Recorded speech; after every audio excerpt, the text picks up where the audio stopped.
Prayers of a Godly Woman Answered, January 23. For this child I prayed, and the Lord has granted me my petition which I asked of him. NKJV. Elkanah, a Levite of Mount Ephraim, was a man of wealth and influence, and one who loved and feared the Lord.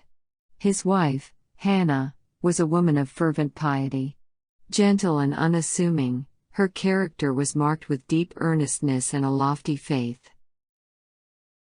The blessing so earnestly sought by every Hebrew was denied this godly pair. Their home was not gladdened by the voice of childhood, and the desire to perpetuate his name led the husband, as it had led many others, to contract a second marriage.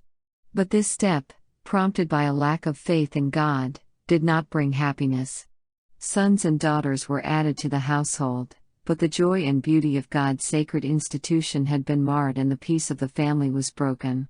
Peninnah, the new wife, was jealous and narrow-minded, and she bore herself with pride and insolence. To Hannah, hope seemed crushed and life a weary burden, yet she met the trial with uncomplaining meekness.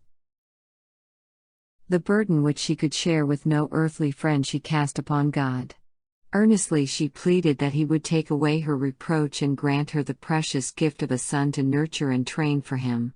And she made a solemn vow that if her request were granted, she would dedicate her child to God, even from its birth. Hannah's prayer was granted. She received the gift for which she had so earnestly entreated. As she looked upon the child, she called him Samuel, asked of God.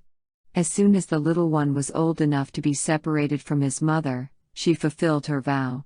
From Shiloh, Hannah quietly returned to her home at Ramah, leaving the child Samuel to be trained for service in the house of God, under the instruction of the high priest. From the earliest dawn of intellect she had taught her son to love and reverence God and to regard himself as the Lord's. By every familiar object surrounding him she had sought to lead his thoughts up to the Creator. When separated from her child, the faithful mother's solicitude did not cease.